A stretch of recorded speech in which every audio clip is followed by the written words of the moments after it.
नमस्कार सभी साथियों को स्वागत करता हूं सभी का इस यूट्यूब चैनल पर जिसका नाम है स्टडी विद पीएन लोधा। साथियों, आज हम साइकोलॉजी का पेपर नंबर 54 हल करने वाले हैं। देखिए, टोटल 100 टेस्ट है जिसमें से 54 टेस्ट आज पूरे हो जाएंगे। तो इसके बाद में भी साइकोलॉजी के 46 टेस्ट आना और बाकी है साथियों। प्रत्येक टेस्ट 30 क्वेश्चन वाला होता है जो कि बहुत ही ज़्यादा महत्वपूर्ण है। रीट पात्रता परीक्षा 2022, थर्ड ग्रेड की मुख्य परीक्षा, फर्स्ट ग्रेड और सेकंड ग्रेड की भर्ती के लिए। तो चलिए शुरू करते हैं आज के इस वीडियो को। पहला प्रश्न है आपके, सीखने की प्रक्रिया को प्रभावित करने वाले कारक है। अनुकरण, प्रशंसा व निंदा, प्रतियोगिता और इनमें से सभी। तो देखो, सीखने की जो प्रक्रिया होती है, हम जो सीखते हैं उसके अंतर्गत जो प्रोसेस होती है, तो साथियों अनुकरण उसको प्रभावित करता है, प्रशंसा व निंदा भी प्रभावित करती है, प्रतियोगिता उसको प्रभावित करती है। अर्थात इनमें से सभी वाला जो चौथा विकल्प है वो आपका सही उत्तर होगा। क्योंकि यहाँ पर यूँ नहीं पूछ रहा है कि आंतरिक कारक या बाह्य कारक, यहाँ डायरेक्टली प्रभावित करने वाला कारक पूछा जा रहा है, इसलिए चौथा ही विकल्प आपके प्रश्न संख्या 1 का सही उत्तर होगा साथियों। नेक्स्ट प्रश्न नंबर 2 पे आते हैं। तो दूसरा प्रश्न है, बुद्धि व सृजनात्मकता में किस प्रकार का संबंध है? शून्य संबंध है, ऋणात्मक संबंध है, धनात्मक संबंध है और इनमें से कोई नहीं। तो कोई नहीं को विकल्प में से हटा देते हैं।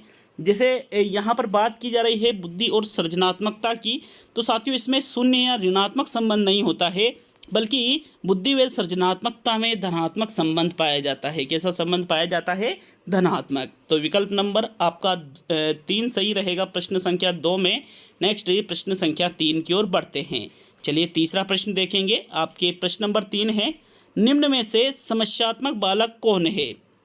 पिछड़ा बालक समस्यात्मक बालक है, मंदबुद्धि बालक समस्यात्मक बालक है, चोरी करने वाला बालक समस्यात्मक बालक है या प्रतिभाशाली बालक समस्यात्मक बालक है? तो देखो, यहाँ पर मंदबुद्धि कोई समस्यात्मक या पिछड़ा बालक समस्यात्मक बालक नहीं है साथियों, बल्कि जो चोरी करने वाले बालक होते हैं उनको समस्यात्मक बालक के अंतर्गत रखा जाता है। तो तीसरा विकल्प आपके प्रश्न संख्या 3 का सही उत्तर होगा। प्रतिभाशाली बालक को भी आप समस्यात्मक बालक नहीं कह सकते। तो ओनली तीसरे प्रश्न में तीसरा ही विकल्प आपका आंसर होगा। चलिए नेक्स्ट प्रश्न नंबर 4 की ओर बढ़ेंगे। तो चौथा प्रश्न है आपके, निम्न में से व्यक्तित्व मापन की प्रक्षेपण विधि नहीं है? समाजमिति विधि, शाही धब्बा परीक्षण, TAT और CAT। साथियों, प्रक्षेपण विधियां या प्रक्षेपी विधियां वह विधियां होती है जो व्यक्ति के अचेतन मन का अध्ययन करती है। किसका?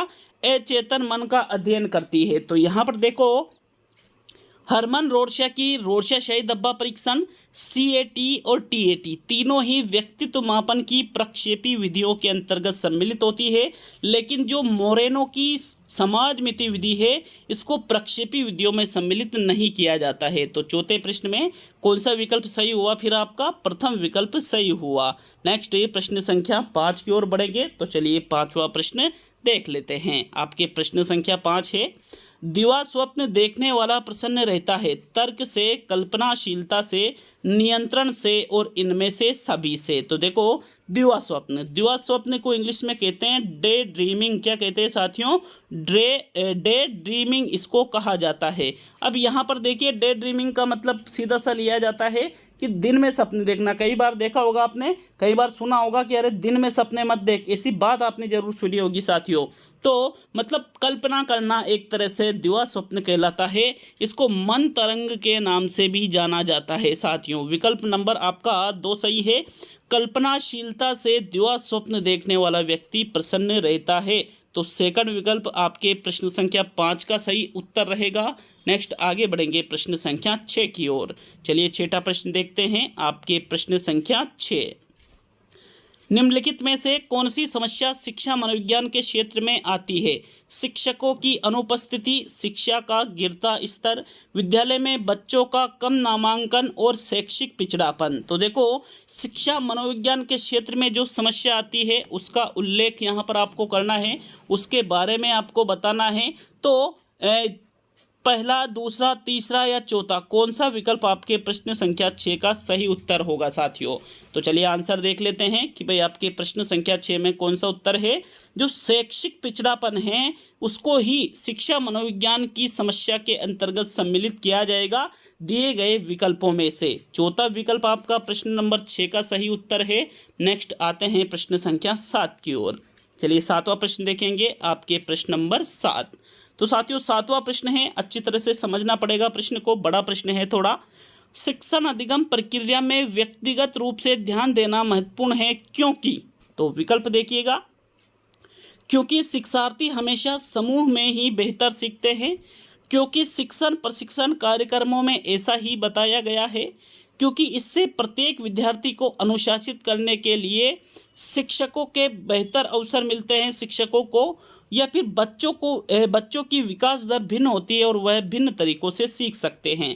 तो 7वें प्रश्न में राइट आंसर बताइए।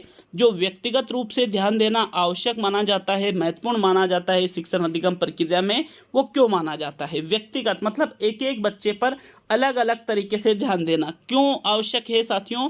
क्योंकि बच्चों की जो विकास दर है वो भिन्न भिन्न होती है, अलग अलग बच्चा अलग अलग दर से विकास करता है और उनके जो सीखने के तरीके हैं वो भी भिन्न भिन्न या अलग अलग होते हैं साथियों।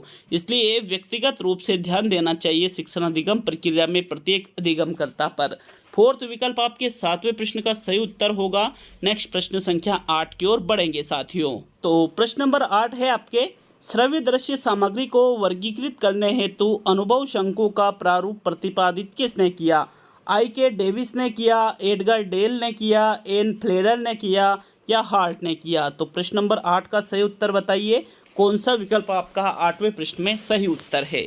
देखो, जो श्रव्य दृश्य सामग्री है इनको वर्गीकृत करने के लिए अनुभव शंकु cone of experience Edgar Dale के द्वारा प्रस्तुत किया गया है। किसके द्वारा? एडगर डेल के द्वारा। एडगर डेल ने ये अनुभव शंकु साथियों इसमें ये बताया है कि किस प्रकार से कितनी इंद्रियां सक्रिय होने पर हमें कितना प्रतिशत ज्ञान प्राप्त होगा।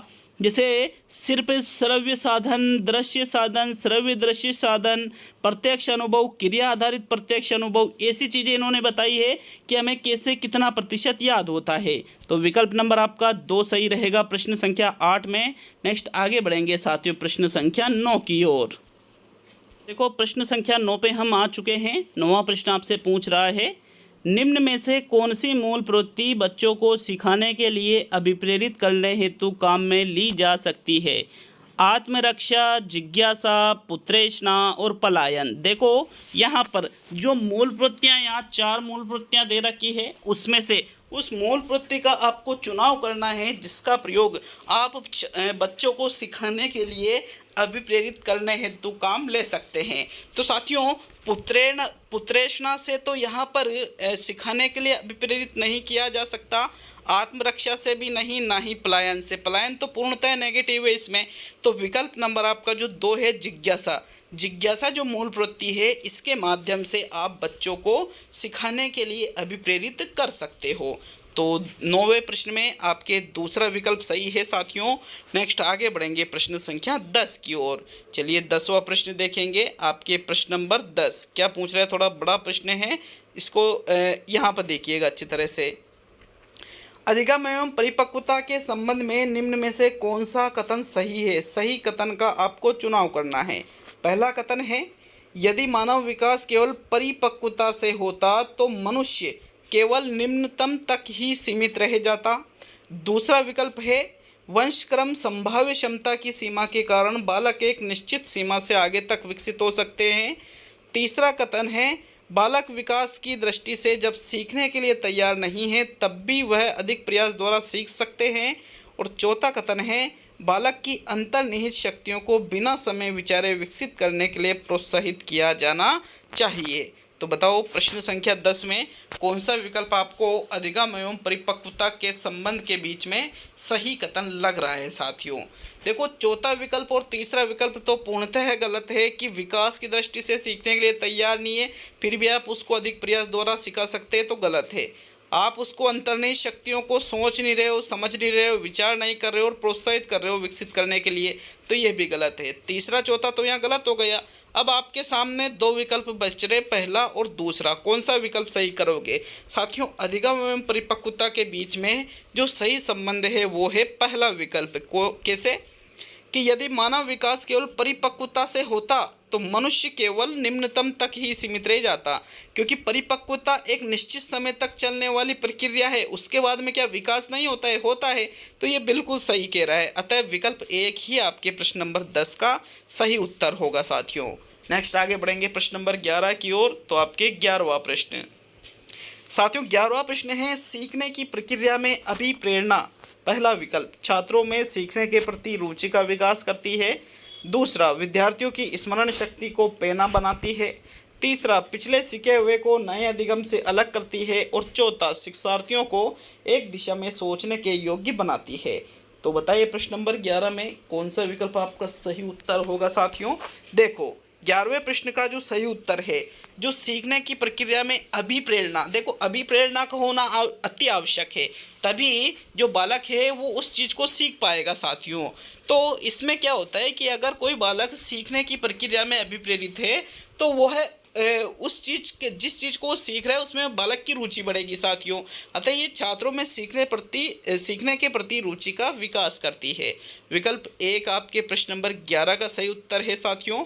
नेक्स्ट प्रश्न नंबर 12 की ओर बढ़ते हैं। तो चलिए 12वां प्रश्न देख लेंगे।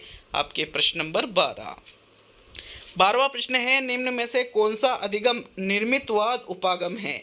तो पहला विकल्प, छात्र जो नवीन सूचना को बार बार दोहराकर याद करता है उसको निर्मितवाद उपागम कहते हैं। दूसरा विकल्प है, छात्र जो नवीन सूचना को विस्तार से विश्लेषण करता है, व्याख्या करता है और पूर्व ज्ञान से जोड़कर सीखता है। क्या ये निर्मितवाद का उदाहरण है? देख लीजिए एक बार अच्छी तरह से। तीसरा विकल्प देखते हैं, तो छात्र जो नवीन सूचना यदि पूर्व ज्ञान से जिसे वह सच मानता है से विरोधाभासी हो तो उसे नहीं सीखता है। और चौथा विकल्प है, छात्र जो शिक्षक का इंतजार करता है कि वह उसे विशिष्ट प्रकरण के बारे में उसके पूर्व ज्ञान की जानकारी लेकर नवीन सूचना को देगा। तो इस प्रकार ये जो 4 विकल्प है, इनमें से निर्मितवाद उपागम के बारे में जो सही कथन बता रखा है उसका चयन आपको प्रश्न संख्या 12 में करना है साथियों।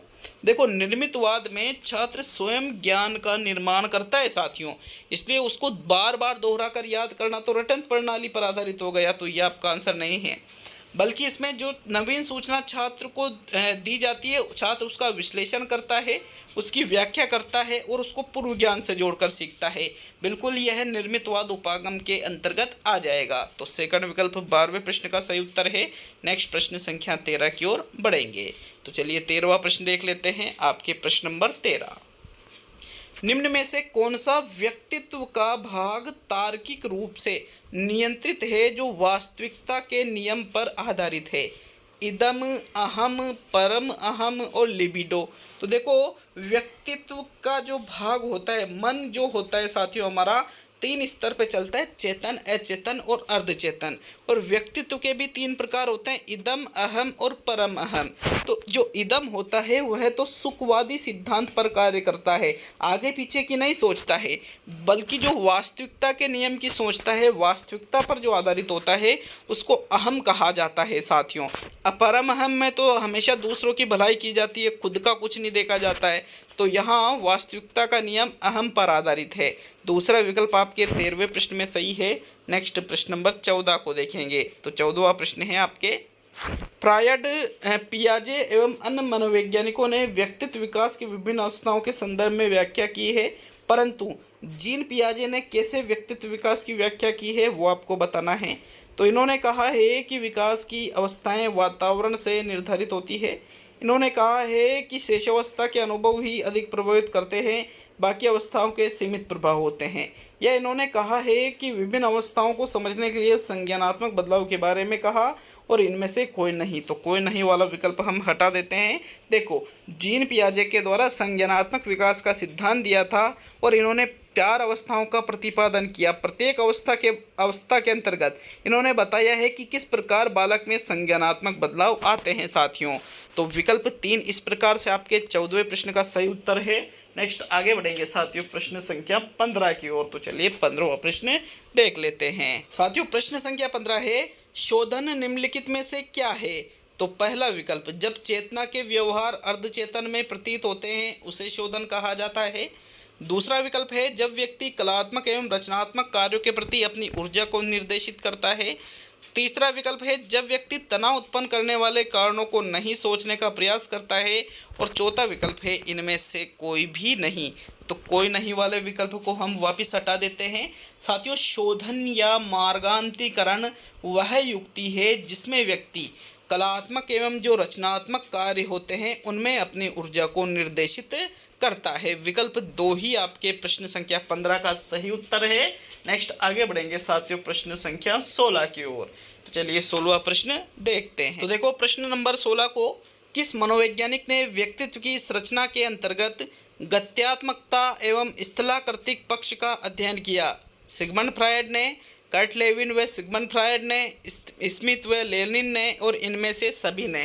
तो साथियों, जो व्यक्तित्व की संरचना है उसके 2 पक्ष है, गत्यात्मक पक्ष और स्थलाकृतिक पक्ष। इनका अध्ययन जिन मनोवैज्ञानिकों ने किया है उसका चयन आपको करना है, किनके द्वारा अध्ययन किया गया। आपका आंसर है, व्यक्तित्व की संरचना के अंतर्गत जो गत्यात्मक और स्थलाकृतिक पक्ष होता है इसका अध्ययन कर्ट लेविन व सिगमंड फ्रायड के द्वारा किया गया। सेकंड विकल्प आपके प्रश्न नंबर 16 का सही उत्तर है साथियों। नेक्स्ट आगे बढ़ेंगे प्रश्न नंबर 17 की ओर। तो चलिए 17वां प्रश्न देखेंगे। आपके प्रश्न नंबर 17 है, एरिक्सन के अनुसार आप अपना व्यक्तित्व समायोजित नहीं कर सकते यदि आप, इरिक एरिक्सन की बात की जा रही है यहाँ पर, यदि आप अपने आप को नियंत्रित करने में असमर्थ है, यदि आप समर्थी, योग्य एवं परिश्रमी हैं, यदि आप कोई उत्तरदायित्व वहन करने में असमर्थ हैं और स्वयं एवं दूसरों पर विश्वास करते हैं। तो स्वयं एवं दूसरों पर विश्वास करना, समर्थी, योग्य एवं परिश्रमी होना, तो ये तो व्यक्तित्व समायोजन करने की अच्छी चीज़ें हैं। पहला और तीसरा विकल्प आपका आंसर होगा, मतलब इनमें से एक आपका आंसर होगा। तो साथियों, एरिक्सन का मानना था कि यदि आप अपने आप को नियंत्रित करने में असमर्थ है तो कभी भी आप अपना व्यक्तित्व समायोजित नहीं कर सकते हो साथियों, ऐसा इरिक एरिक्सन का मानना था। इरिक एरिक्सन वही है जिसने मनोसामाजिक विकास का सिद्धांत दिया था और 8 अवस्थाओं का प्रतिपादन किया था। तो विकल्प 1 आपके 17वें प्रश्न का सही उत्तर होगा। नेक्स्ट आगे बढ़ेंगे प्रश्न संख्या 18 की ओर। चलिए 18वां प्रश्न देखेंगे। आपके प्रश्न नंबर 18, व्यक्तित्व विकास में वाटसन ने वातावरण को आनुवंशिकता से अधिक श्रेष्ठ माना है, आनुवंशिकता को वातावरण से अधिक श्रेष्ठ माना है, दोनों का महत्व समान बताया है और ग्रंथियों को सबसे अधिक महत्वपूर्ण माना है। तो वाटसन का नाम सभी ने सुन रखा होगा। एक प्रसिद्ध कथन आता है कि मुझे कोई भी बालक दे दो, मैं उसे वो बना सकता हूँ जो मैं उसे चाहूँ। कोई छोटे बालक की बात की थी इन्होंने, मतलब आनुवंशिकता का इन्होंने कोई महत्व नहीं समझा, उसे कुछ भी बना सकते हो, तो मतलब वातावरण पर आधारित हो गया वो तो साथियों इसका सीधा सा मतलब है इन्होंने आनुवंशिकता को श्रेष्ठ नहीं माना बल्कि वातावरण को अधिक श्रेष्ठ माना है आनुवंशिकता से। तो किस विकल्प में दे रखा है ऐसा? पहले विकल्प में, वातावरण को आनुवंशिकता से अधिक श्रेष्ठ इन्होंने माना है। विकल्प 1 18वें प्रश्न का सही उत्तर है। नेक्स्ट प्रश्न नंबर 19 पे आएंगे साथियों। 19वां प्रश्न है, व्यक्तिगत विभिन्नताओं से संबंधित निम्न में से कौन सा कथन सही है? पहला कथन, यदि विद्यार्थियों का बुद्धि स्तर समान है तब भी उपलब्धि में विभिन्नता हो सकती है। दूसरा है, सभी बालकों में कुछ भी समानता नहीं होती है। तीसरा है, व्यक्तिगत विभिन्नताओं केवल के वक्र खींचकर दिखाने पर वह एक दिशा की ओर झुक जाता है। और चौथा विकल्प है, व्यक्तिगत विभिन्नता वंशक्रम के कारण होती है। तो भाई व्यक्तिगत विभिन्नता वंशक्रम व वातावरण के कारण होती है, इसमें एक ही दे रखा है तो गलत है। सभी बालकों में कुछ भी समानता नहीं होती, कुछ समानता हो सकती है, तो ये भी गलत है। एक दिशा में नहीं, अलग अलग दिशा की ओर झुकेगा वो, ये भी गलत है। मतलब विकल्प नंबर 1 सही है कि विद्यार्थियों का बुद्धि स्तर समान है, भले ही उनकी IQ एक है लेकिन फिर भी उनकी उपलब्धि में विभिन्नता हो सकती है, यही तो होता है व्यक्तिगत विभिन्नता। तो विकल्प 1 आपके 19वें प्रश्न का सही उत्तर होगा साथियों। नेक्स्ट प्रश्न संख्या 20 की ओर बढ़ेंगे। तो आपके 20वां प्रश्न, व्यक्तिगत भेद में हम पाते हैं विचलनशीलता, प्रतिमानता, दोनों, 1 व 2 और इनमें से कोई नहीं। तो कोई नहीं वाला विकल्प आपका आंसर नहीं है। जो व्यक्तिगत भेद होते हैं उसमें हम साथियों विचलनशीलता भी पाते हैं और प्रतिमानता भी पाते हैं, अतः तीसरा विकल्प सही है, दोनों, 1 व 2 वाला।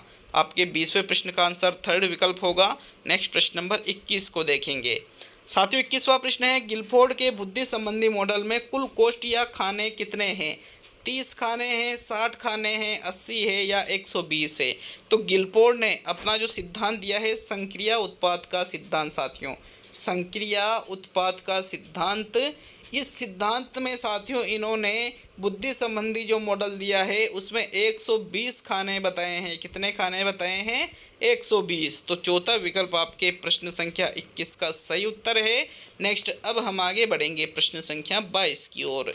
तो 22वां प्रश्न है आपके, प्राय बालकों की बुद्धि का मापन किया जाता है अवाचिक समूह बुद्धि परीक्षणों के द्वारा, वंचित समूह बुद्धि परीक्षणों के द्वारा, अवाचिक व्यक्तिगत बुद्धि परीक्षणों के द्वारा और वाचिक व्यक्तिगत बुद्धि परीक्षणों। तो व्यक्तिगत नहीं, सामूहिक बुद्धि परीक्षणों के द्वारा किया जाता है।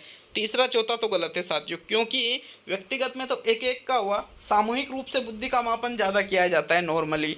तो पहला या दूसरा विकल्प 22वें में कौन सा सही है? नॉर्मली साथियों जो बालक होते हैं उनकी बुद्धि का मापन नॉर्मली अवाचिक सामूहिक बुद्धि परीक्षणों, अवाचिक मतलब जो क्रियात्मक सामूहिक बुद्धि परीक्षण है उनके माध्यम से। तो विकल्प 1 आपके 22वें प्रश्न का सही उत्तर होगा। नेक्स्ट प्रश्न नंबर 23 को देखते हैं। तो चलिए 23वां प्रश्न देख लेंगे। निम्नलिखित में से कौन सी क्रिया का निष्पादन प्रकार के बुद्धि परीक्षण का उदाहरण नहीं है? घन निर्माण करना, ब्लॉक का छेद में फिट करना, चित्रों को टुकड़ों में जोड़ना और सरल गणितीय समस्याएं हल करना। देखो यहाँ पर निष्पादन परफॉर्मेंस टेस्ट जो होते हैं उसमें घन निर्माण भी करवाया जाता है, ब्लॉक में छेद भी फिट करवाए जाते हैं, चित्रों को टुकड़ों में जोड़ना भी सिखाया जाता है और सरल गणितीय समस्या करना। ये निष्पादन में नहीं है साथियों, वाचिक बुद्धि परीक्षण में ये हो सकता है। तो विकल्प नंबर जो 4 है ये निष्पादन प्रकार के बुद्धि परीक्षणों का उदाहरण नहीं है। 23वें में आपके 4th विकल्प सही रहेगा। नेक्स्ट प्रश्न नंबर 24 को देखेंगे। तो चलिए 24वां प्रश्न क्या पूछ रहा है? किशोर के समायोजन की प्रक्रिया में शिक्षक का योगदान निम्न में से कौन सा है?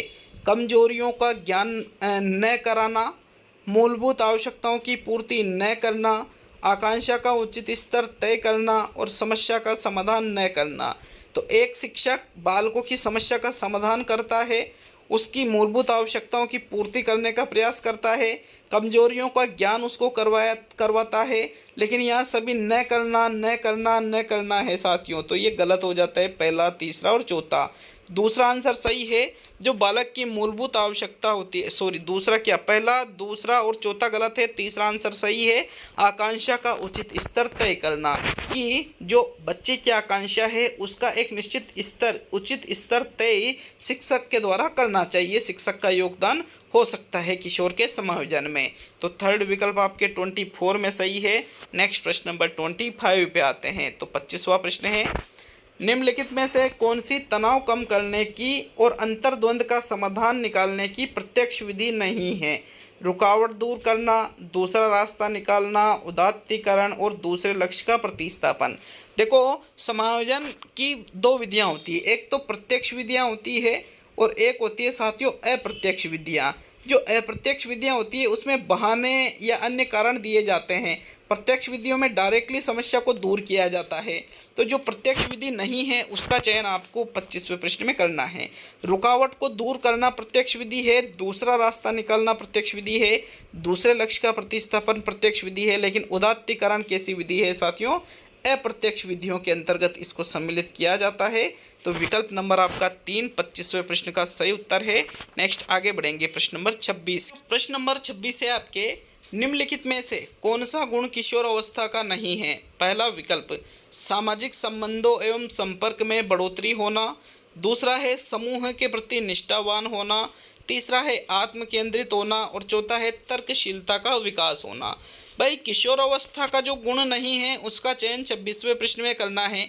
किशोर अवस्था जो 12 से 18-19 वर्ष तक चलती है साथियों, इसमें बालक तर्क विकसित कर लेता है, मतलब तर्कशीलता का इसमें विकास होता है, समूह के प्रति वो निष्ठावान होता है, जो उसके सामाजिक संबंध होते हैं और जो संपर्क होते हैं उसमें बढ़ोतरी होती है, लेकिन वो आत्म केंद्रित नहीं होता है साथियों।